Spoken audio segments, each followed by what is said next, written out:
Every spring, Americans pour $200 of Miracle-Gro around their plants. They do not have to. This $2 plant grows in your backyard, mines nutrients 6 feet underground, and feeds your entire garden for free. Forever. By the end of this video, you will know what it is, how to grow it, and why they buried it. Picture the fertilizer aisle. Rows of bags stacked to the ceiling. Yellow, green, orange. Every label promising bigger tomatoes, greener lawns, faster growth. Americans walk down that aisle and spend billions of dollars every year buying back nutrients that healthy soil already knows how to produce on its own. The global fertilizer market reached $216 billion in 2024. It is projected to hit nearly $300 billion by 2033. That number is not built on solving a problem. It is built on convincing gardeners that their soil is broken and only a bag can fix it. Before synthetic fertilizers existed, before Miracle-Gro had a single dollar of marketing budget, farmers fed their soil the same way forests feed themselves, with plants. Specific, deep-rooted plants that pushed down through the subsoil, pulled minerals from layers no shovel could reach, packed those nutrients into their leaves, and released them back into the topsoil when they died or were cut down. The system cost nothing. It required no plastic bags, no industrial processing plants, no annual purchase. It simply worked. Then the fertilizer industry arrived. And a plant that could not be bottled, patented, or sold in a bag quietly disappeared from Western gardening culture.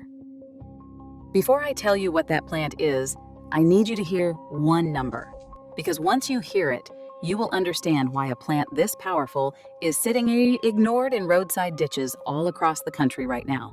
40 to 100 tons. Picture a single planting of this plant growing on 1 acre of ground. In a single year, it produces between 40 and 100 tons of fresh leaf material. It does not need to be replanted to do it. After each cut, it grows back from the same roots, up to 8 times in a single growing season. The same plant, the same roots. 8 harvests of free fertilizer from 1 planting. The most productive nitrogen-fixing cover crop in commercial agriculture yields between 1 and 5 tons per acre per year. This plant produces up to 20 times that amount, and it never needs to be replanted. Its leaves carry 2 to 3 times more potassium than farmyard manure. Its nitrogen content matches premium compost. It accumulates 15 of the 18 essential minerals that plants need to grow, including calcium, iron, magnesium, silicon, and boron, pulled from deep subsoil layers that your tomatoes and fruit trees could never reach on their own. The plant is called comfrey. Its Latin name is symphytum. The word comes from the ancient Greek symphio, meaning to grow together. The Greeks did not name it randomly. They named it for exactly what they watched it do. Broken bones grew back together, damaged tissue closed, depleted soil filled with life. For 2,000 years, every civilization that found this plant gave it names that meant the same thing. Builder, restorer, healer of what was broken. The specific variety you need is called Bocking 14. And the story of how it was developed is one of the most remarkable untold stories in the history of gardening. $2. That is what a comfrey root cutting costs. A dark, thick piece of root the size of a finger. You press it into the soil. The root turns downward and keeps going. In good soil, it reaches 6 feet deep, pushing through clay layers and compacted ground that your vegetable roots will never penetrate, pulling up potassium, calcium, and trace minerals that have been locked in the subsoil for years. Above ground, the plant throws up large, broad, fuzzy leaves, thick and heavy with everything it mined from below. You take a pair of shears and cut the whole plant down to 6 inches from the ground. You lay those leaves directly on the soil surface around your fruit trees and vegetable beds. Within hours, they wilt. Within days, they begin breaking down into dark, wet mulch. The minerals go straight into the root zone of your plants. Then you look back at the stump. Fresh green shoots are already pushing up. Within weeks, you have a full plant again. You cut it again. You drop the leaves again. You do this up to 8 times before the first frost arrives. In autumn, the leaves die back and the garden looks bare. But underground, those deep roots are alive, storing energy. In spring, before you have done anything, before you have bought anything, green comfrey shoots are already pushing out of the ground, larger than last year, more productive than last year. You are paying $200 a year for bags of fertilizer that sit on a shelf in a factory warehouse until you buy them. This plant sits in your backyard producing free nutrition every single season, permanently, from a $2 root cutting you by once. The Greeks documented comfrey 400 years before the Common Era. The physician Herodotus wrote about it for heavy bleeding. Roman soldiers on campaigns through northern Europe carried it in their packs, pressing fresh leaves onto wounds and broken limbs to speed healing. The Romans called it consolida, the one who makes firm.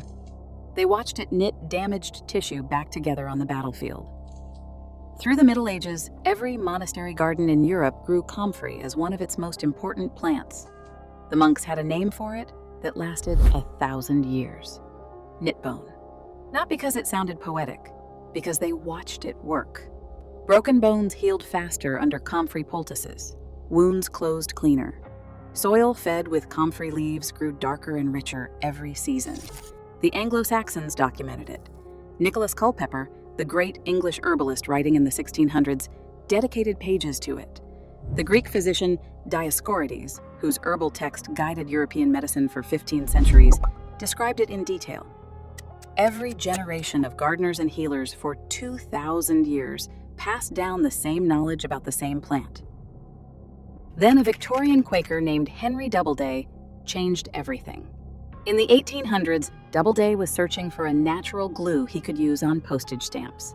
He read in an agricultural journal about a mucilaginous plant growing at the Royal Palace in St. Petersburg and wrote a letter to the head gardener asking for samples.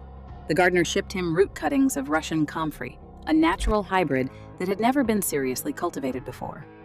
The glue experiment failed.